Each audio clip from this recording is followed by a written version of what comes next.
Hello and welcome to Delight IAS NCERT summary course में आप सभी का बहुत बहुत स्वागत है। फ्रेंड्स, आज हम क्लास 11th की जो हमारी किताब है, बुक है भारत का संविधान, सिद्धांत और व्यवहार। इस चैप्टर में इसमें जो हमारा पहला चैप्टर रहेगा इस बुक का, इसमें हम संविधान क्यों और कैसे इसको डिस्कस करेंगे। आज के चैप्टर में हम किन बातों पर बात करने वाले हैं, किन बिंदुओं पर बात करेंगे, उसको समझ लेते हैं। हमें संविधान की आवश्यकता क्यों है, संविधान को कैसे प्रभावी बनाया जा सकता है, कौन कौन से मौलिक प्रावधान है, कौन कौन से किन बिंदुओं पर बात करेंगे। साथ ही साथ यह भी समझने का प्रयास करेंगे कि भारत का संविधान कैसे बनाया गया, संविधान सभा का गठन हुआ किस प्रकार से, किन योजना के आधार पर संविधान सभा का गठन हुआ। चलिए स्टार्ट करते हैं। सबसे पहले बात करने हैं हमें संविधान की आवश्यकता क्यों है। सबसे पहले इस बात को समझिए कि हमारा जो भारत देश है ये विविधताओं से भरा हुआ है। हमारे यहाँ कई जाति, विभिन्न वर्ग, संप्रदाय के, कई भाषा वाले, बोलने वाले लोग यहाँ पर रहते हैं। तो यहाँ पर जब विभिन्न समुदाय के लोग रहते हैं तो स्वाभाविक सी बात है, इन समुदायों के लोगों के बीच में किसी भी प्रकार का वाद विवाद हो सकता है, चाहे वह भाषा को लेकर हो, चाहे वह रहन सहन को लेकर हो, किसी भी मुद्दे पर वाद विवाद हो सकता है। इस वाद विवाद को निपटाने का सबसे अच्छा जो तरीका माना जाता है, इसको हम एक और उदाहरण से समझेंगे। कैसे? देखिए, आप जिस कॉलोनी में रहते हैं उस कॉलोनी के कुछ नियम होंगे और उन नियमों पर कॉलोनी के सभी लोगों की एक आम सहमति होगी। इन नियमों को बनाने वाला कौन होगा? उस कॉलोनी में रहने वाले लोगों का एक संगठन, एक समिति होगी। ठीक है ना? तो उसी तरह से हमारे देश में भी जब सभी लोगों की एक आम सहमति पर कुछ बुनियादी नियमों को बनाया जाता है जिस पर सभी लोग विश्वास करते हैं, और उन बुनियादी नियमों को ही उपलब्ध कराने का तरीका है हमारा संविधान। तो भारत के संविधान का पहला काम यही है कि एक बुनियादी नियमों को एक ऐसा समूह उपलब्ध कराए जिससे समाज के सदस्यों में एक न्यूनतम समन्वय और विश्वास बना रहे। लेकिन यहाँ पर एक बात इंपॉर्टेंट ये याद रखिए कि कॉलोनी में जो भी नियम बनाए जाते हैं उन कॉलोनी के नियमों पर लोग उनका पालन क्यों करेंगे। सबसे पहले आप ये सोचिए, तो किसी भी नियमों को पालन करवाना हो तो व्यक्ति को, यदि आप दंड और पुरस्कार के सिद्धांत के आधार पर उसको देखिए, यदि व्यक्ति को दंड दिया जाए और पुरस्कार दिया जाए, उन नियमों को उल्लंघन करने पर दंड और पालन करने पर पुरस्कार, तो उन नियमों को व्यक्ति क्या करेगा? आत्मसात कर लेगा। तो वही चीज यहाँ पर संविधान के साथ भी होती है। तो संविधान का दूसरा काम यही है कि समाज में ये तीसरा पॉइंट मैंने आपको डिस्क्राइब किया कि वह सरकार द्वारा अपने नागरिकों पर लागू किए जाने वाले कानूनों पर कुछ सीमाएं लगाए। ये सीमाएं इस रूप में मौलिक होती हैं कि सरकार कभी उनका उल्लंघन नहीं करेगी। तो हमारे संविधान के प्रावधानों का पालन हम क्यों करते हैं? क्योंकि संविधान हमको मौलिक अधिकारों की गारंटी दे रहा है और इन अधिकारों को सरकार कभी भी छीन नहीं सकती, कभी भी उल्लंघन नहीं कर सकती। यहाँ पर संविधान का दूसरा काम यह है कि समाज में निर्णय लेने की शक्ति किसके पास होगी, और संविधान यह भी तय करता है कि सरकार कैसे निर्मित होगी। तो इस तरह से संविधान के 3 काम हमने यहाँ पर डिस्कस किए।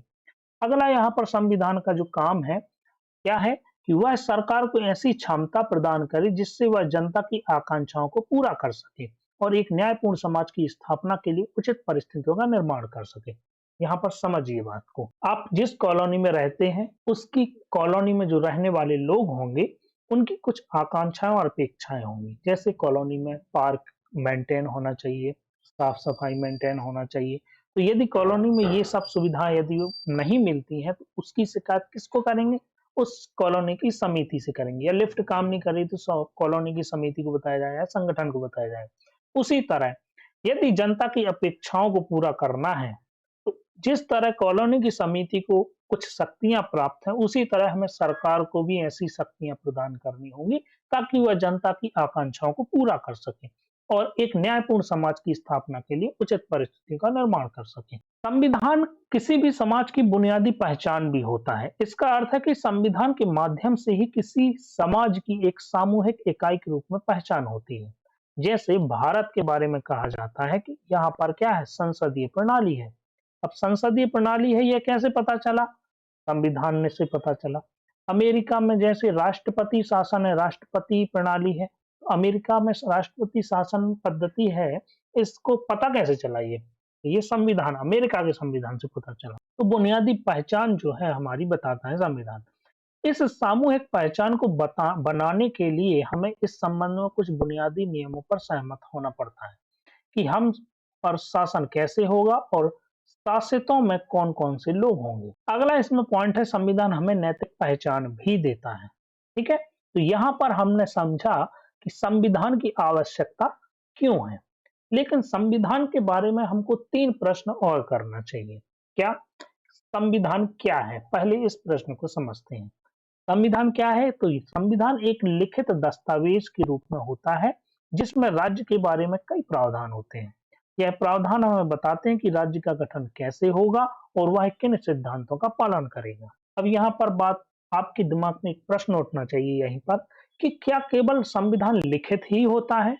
तो जी नहीं दोस्तों, संविधान एक दूसरा टाइप में भी होता है जिसको बोलते हैं अलिखित संविधान।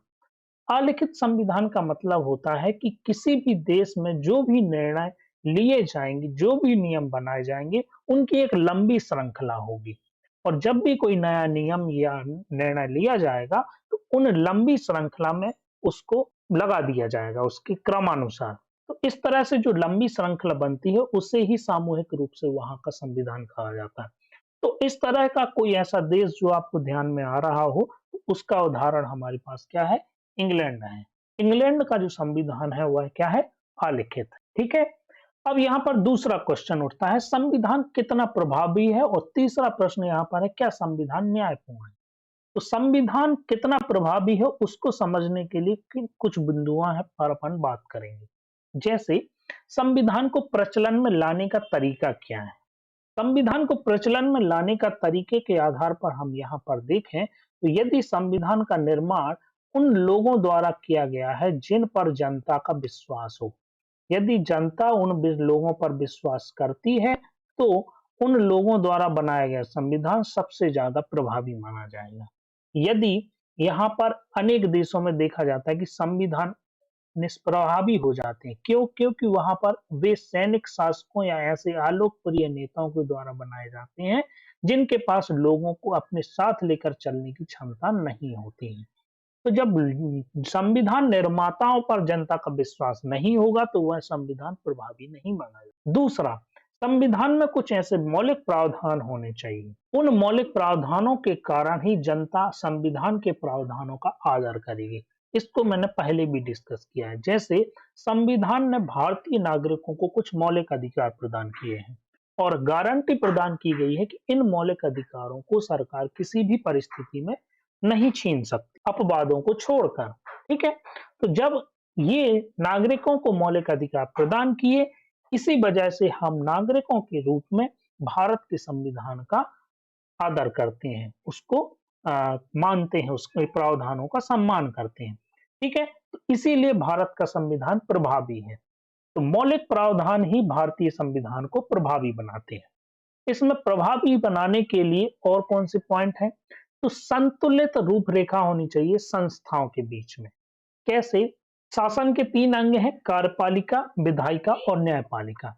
जब एग्जीक्यूटिव, विधायिका मीन्स लेजिस्लेटिव और जुडिशरी, ये तीनों आपस में इंटरलिंक होते हैं। अब जब इंटरलिंक हैं तो जब कभी भी कार्यपालिका विधायिका और न्यायपालिका की शक्तियों का अतिक्रमण करेगी तो उसको विधायिका और न्यायपालिका के द्वारा क्या किया जाएगा? संतुलित किया जाएगा। जब विधायिका अतिक्रमण करेगी तो न्यायपालिका आ जाएगी। यदि जब जुडिशरी न्यायपालिका अतिक्रमण करेगी तो विधायिका और कार्यपालिका उसकी शक्तियों को कम करने का प्रयास करेंगे।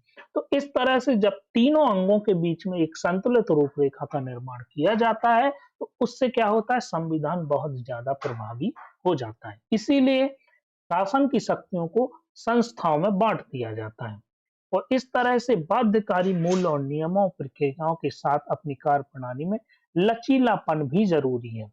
जैसे क्या होता है, हम सभी जानते हैं प्रकृति में परिवर्तन होता रहता है। ठीक है? परिवर्तन ही प्रकृति का नियम है। उसी आधार पर देखा जाए तो समय के साथ यदि संविधान में संशोधन की व्यवस्था नहीं होगी तो संविधान क्या हो जाएगा? परिवर्तन के दबाव में नष्ट हो जाएगा। और यहाँ पर दूसरी ओर यदि संविधान को अत्यधिक लचीला मीन संशोधन योग्य बना दिया है, आसानी से संशोधन करने योग्य बना दिया जाए, तो वह समाज को सुरक्षा और पहचान नहीं दे सकेगा। तो ये भी जरूरी यहाँ पर है कि ना तो अत्यधिक कठोर होना चाहिए, ना ही अत्यधिक लचीला होना चाहिए। ऐसा संविधान बहुत अधिक प्रभावी माना जा सकता है।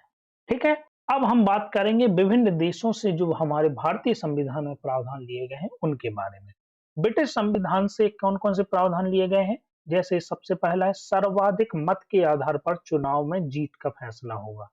सबसे ज्यादा वोट जिसको मिलेंगी मीन्स 50% प्लस 1 उसको जीत हासिल होगी। सरकार का संसदीय स्वरूप, कानून का शासन, विधायिका में अध्यक्ष पद और उनकी भूमिका, कानून निर्माण की विधि मीन्स जो प्रक्रिया है वह भी हमने ब्रिटिश संविधान से ली है। आयरलैंड के संविधान से हमने केवल और केवल नीति निर्देशक तत्व लिए हैं। फ्रांस के संविधान से प्रस्तावना में स्वतंत्रता, समानता और बंधुत्व का विचार जो लिया गया है यह हमने फ्रांस के संविधान से लिया है। इसके बाद अमेरिका के संविधान से हमने मूल अधिकार लिए हैं। न्यायिक पुनरावलोकन और न्यायपालिका की जो स्वतंत्रता है इसको हमने अमेरिका के संविधान से लिया है। कनाडा के संविधान से अर्ध संघात्मक सरकार का स्वरूप मीन्स सशक्त केंद्रीय सरकार वाली संघात्मक व्यवस्था ये हमने यहाँ से ली है। और अवशिष्ट शक्तियों का सिद्धांत भी हमने कनाडा के संविधान से लिया है। ठीक है, यहाँ तक बात क्लियर हुई। ये बहुत ही फेवरेट टॉपिक है, आपको यहाँ पर प्रीलिम्स में सही जोड़ी मिलाइए, सही सुमेलित करने में आपको दे दिया जा सकता है। तो ये अच्छे से आप लोगों को पता होना चाहिए कि भारतीय संविधान में किन प्रावधानों को विभिन्न देशों के संविधान से लिया गया है और साथ ही साथ उनमें किस प्रकार का परिवर्तन भारतीय परिस्थितियों के अनुरूप करके यहाँ पर शामिल किया गया है, उसको भी हमको याद रखना होगा। अब हम बात करेंगे भारतीय संविधान कैसे बना। तो भारतीय संविधान को बनाने का काम सौंपा गया था संविधान सभा को, और संविधान सभा या अविभाजित भारत में इसका निर्वाचन किया गया था जुलाई 1946 में। और जुलाई 1946 के बाद 9 दिसंबर 1946 को इसकी पहली बैठक होती है। और इसके पहली बैठक के अध्यक्ष आप लोग कमेंट करके बताइए, और स्थायी अध्यक्ष कौन बने थे इसको भी आप लोग कमेंट करके बताइएगा। यहाँ पर संविधान सभा के सदस्य 1935 में स्थापित प्रांतीय विधानसभाओं के सदस्यों द्वारा अप्रत्यक्ष विधि से चुने गए थे। आपको याद होगा कि भारतीय संविधान सभा का जो निर्माण किया गया था वह कैबिनेट मिशन योजना के अनुसार किया गया था। और कैबिनेट मिशन योजना के कौन-कौन से पॉइंट थे इसमें? तो प्रत्येक प्रांत, देशी रियासत या रियासतों के समूह को उनकी जनसंख्या के अनुपात में सीटें दी गई थी और प्रत्येक 10 लाख पर एक सीट आवंटित की गई थी। 3 प्रमुख समुदाय थे, मुसलमान थे, सिख थे और सामान्य थे। उनको जनसंख्या के अनुपात में सीटों को बांट दिया गया था। प्रांतों की बात हो रही है। जो अप्रत्यक्ष चुनाव हुए थे वहां पर समानुपातिक प्रतिनिधित्व और एकल संक्रमण मत पद्धति के आधार पर चुने गए थे। और इसमें जो अगला पॉइंट है वह है देशी रियासतों के प्रतिनिधियों के चुनाव का तरीका उनके परामर्श से तय किया गया था। संविधान सभा का जो स्वरूप था 3 जून 1947 की योजना के अनुसार विभाजन के बाद संविधान सभा के वास्तविक सदस्यों की संख्या घटकर 299 रह गई थी। 26 नवंबर 1949 को जब संविधान पर हस्ताक्षर हुए उस समय बैठक में कुल 284 सदस्य उपस्थित थे और विभिन्न मुद्दों पर लंबे विचार विमर्श के बाद संविधान ने या भारतीय संविधान का निर्माण। लेकिन आपको याद होगा कि विभिन्न मुद्दों पर जब विचार विमर्श किया गया तो वाद विवाद भी हुए होंगे, लेकिन केवल एकमात्र ऐसा पॉइंट था जिस पर किसी भी प्रकार से वाद विवाद नहीं हुआ था, वह था सार्वभौमिक वयस्क मताधिकार। और सार्वभौमिक वयस्क मताधिकार के आधार पर संविधान सभा के सदस्य चुने नहीं गए थे, पर उससे ज्यादा यह प्रतिनिधि परक बनाने का इसको गंभीर प्रयास किया गया था। संविधान सभा के कामकाज की शैली की यदि हम बात करें तो संविधान सभा के सदस्यों ने पूरे देश के हित को ध्यान में रखकर विचार विमर्श किया। अनेक मतभेद थे यहाँ पर, जैसे भारत में शासन प्रणाली किस प्रकार होनी चाहिए, केंद्रीकृत हो या विकेंद्रीकृत हो, राज्यों के बीच कैसे संबंध हो, न्यायपालिका की क्या शक्तियां होनी चाहिए, संपत्ति के अधिकारों की रक्षा संविधान द्वारा की जाए या नहीं की जाए। केवल एक ही प्रावधान था जिस पर कोई विवाद नहीं हुआ, वह था सार्वभौमिक वयस्क मताधिकार। ठीक है, ये बहुत इंपॉर्टेंट बात है। कार्यविधि की यदि बात करूं तो भारतीय संविधान सभा ने प्रमुख रूप से 8 कमेटियों के माध्यम से यहाँ पर काम किया, जिसमें प्रारूप समिति बहुत ही महत्वपूर्ण समिति थी, जिसके अध्यक्ष डॉक्टर भीमराव अंबेडकर थे। प्रत्येक कमेटी ने आमतौर पर कुछ-कुछ प्रावधानों को प्रारूप तैयार किया, जिन पर बाद में पूरी संविधान सभा में चर्चा की। आमतौर पर यह प्रयास किया गया कि फैसले आम राय से हों और कोई भी प्रावधान किसी खास हित समूह के पक्ष में ना हो। कई प्रावधानों पर निर्णय जो है मत विभाजन करके भी लिए गए। 2 वर्ष 11 महीने और 18 दिन के बाद संविधान में लगभग जो 166 दिनों तक बैठक चली थी। राष्ट्रीय आंदोलन की विरासत, यहाँ पर इंपॉर्टेंस इसलिए है इसकी क्योंकि भारतीय संविधान के निर्माण की पृष्ठभूमि हमारे राष्ट्रीय आंदोलन में ही दिखाई देती है। आपको याद होगा इतिहास में यदि आपने पढ़ा हो तो सबसे पहले हमारी जो मांग होती थी वह होती थी डोमिनियन स्टेटस की, फिर इसके बाद स्वराज की मांग हुई, फिर इसके बाद हमने स्वतंत्रता की बात करने लगे। साथ ही साथ विधायिका में हमने अधिकारों की मांग की, बजट पर बहस करने का, प्रश्न पूछने का, विधायिका में भारतीयों की चुनाव लड़ने का अधिकार, उनकी नियुक्ति का अधिकार, धीरे धीरे भारतीयों को सशक्त करने का प्रयास किया गया। यही अनुभव हमारे राष्ट्रीय आंदोलन की विरासत के रूप में संविधान के निर्माण में महत्वपूर्ण सिद्ध हुए, क्योंकि भारतीय संविधान सभा इतनी विविधतापूर्ण थी कि वह सामान्य ढंग से काम नहीं कर सकती थी यदि उसके पीछे उन सिद्धांतों पर आम सहमति ना होती जिन्हें संविधान में रखा जाना था। इन सिद्धांतों पर स्वतंत्रता आंदोलन के दौरान सहमति बनी। एक तरह से संविधान सभा केवल उन सिद्धांतों को मूर्त रूप और आकार दे रही थी जो उसने राष्ट्रीय आंदोलन में विरासत से प्राप्त किए थे। राष्ट्रीय आंदोलन से जिन सिद्धांतों को संविधान सभा में लाया गया उसका सर्वोत्तम सारांश हमें नेहरू के उद्देश्य प्रस्ताव में दिखाई देता है। उद्देश्य प्रस्ताव में वो सभी प्रावधान मौजूद थे जो आज के समय में अधिकांश प्रावधान आपको भारतीय संविधान के आज के संविधान में दिखाई देंगे। जैसे यहाँ पर हमको मूल अधिकार दिखाई देते हैं, मूल अधिकार के साथ साथ यहाँ पर डीपीएसपी नीति निर्देशक तत्व भी दिखाई देते हैं, संघ सशक्त संघ के साथ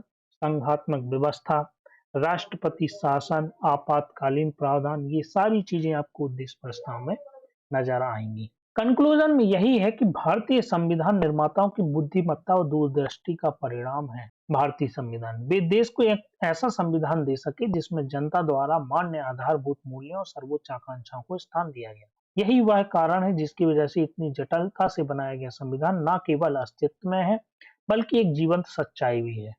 जबकि दुनिया के अन्य अनेक संविधान कागजी पौधों में ही दबकर रह गए। 3 वर्ष तक संविधान बनाने की प्रक्रिया का मुख्य उद्देश्य यही रहा कि एक ऐसा संतुलित संविधान बनाया जाए जिसमें संविधान द्वारा निर्मित संस्थाएं अस्त व्यस्त और कामचलाऊ व्यवस्थाएं मात्र न हो बल्कि लोगों की आकांक्षाओं को एक लंबे समय तक संजो कर रख सकें। ठीक है, तो ये आप जो है कंक्लूजन में देख सकते हैं।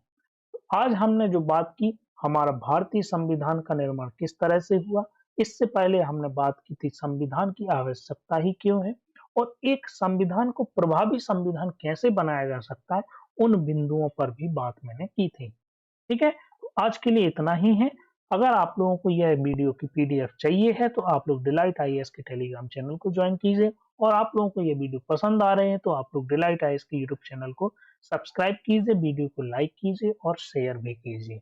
आज के लिए इतना ही। Thank you very much.